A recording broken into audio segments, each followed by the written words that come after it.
どうも皆さん、カイトです。バイオ風ホラーパズルアクションヘブンダスト2をご存知でしょうか。こちらは2022年1月6日に Steam と Nintendo Switch でリリースされました。早速トゥルーエンドまでクリアしたんですが、謎解き要素強めの 2D ホラーパズルでしたね。バイオ風ということもあり、建物を隅々まで探しながら突破口を見つけ、ゾンビを退けながらクリアを目指すというもの。なかなかの緊張感とパズル要素が結構面白かったです。今回はヘブンダスト2という作品をできるだけコンパクトに紹介します。では早速やっていきましょう。まずヘブンダスト2って何って方に説明すると、前作のヘブンダストの続編になります。また単体でプレイしてもそれほど支障ないかなと。ストーリーとしては、前回に生き残ったスティーブが研究所で目を覚まし、所長の指示通りに脱出まで頑張るっていう流れです。メインとしては銃を4つセットできるのと、サブウェポンに3つで、ストックアイテムとしてはグリーンハーブや痛み止めなどでの体力管理、重要アイテムなどを使い謎解きをしていく感じですね。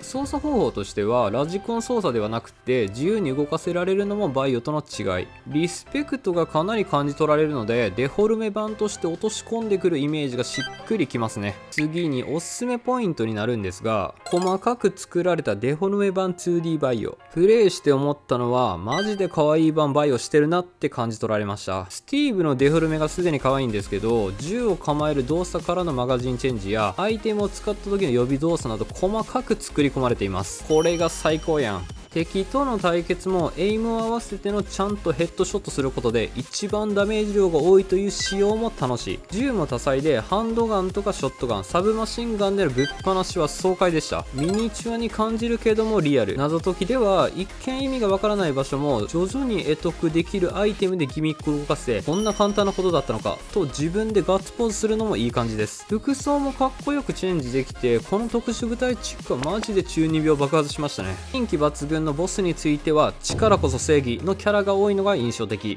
クリアとしてはイージーではありますが、バッドエンドとトゥルーエンドを合わせて12時間ぐらいでした。値段とクリア時間を含めても十分な満足度。あとは少し気になったところなんですが、日本語がガバくて謎解きが難しい。チーム版だと翻訳がガバいのが多く見られるんですけど、あまりにも多いとプレイしている時の緊張感が普通に和らぐんですよね。こんな感じで違和感を常に抱えながらプレイするのが気になりました。あとは謎解きの難易度が非常に骨太というより、謎解きさせるアイテムを見つけるのが厄介でした。攻略サイトは存在しないので自力でなんとかするんですけど、思ってる以上に行ったり来たりします。これがめちゃくちゃ時間かかります。ほんまに積んだって思うことが多々あったんで、やっと見つけたと解けた時の満足感はありつつも、疲弊感も同時に襲ってきたのは内緒の話。文章を読み込んでからの謎解きはさほど難しくなかったんですが、それを動かすアイテム探しに苦労するイメージを持つのが一番良いですと思いつつも、慣れてしまえば全然楽しめる作品でした。最後にまとめになるんですけど、バイオ風謎解きホラーを体験したい人はぜひプレイしてほしいです。ちょっとしたギミックの突破、さらには銃を改造しての強化など楽しめる部分も多々あります。ホラーが苦手な方も十分に味わえますよ。きっ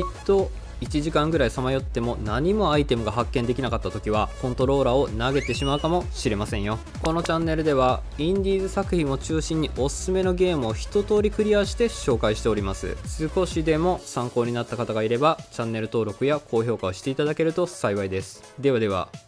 またの機会に。カイトでした。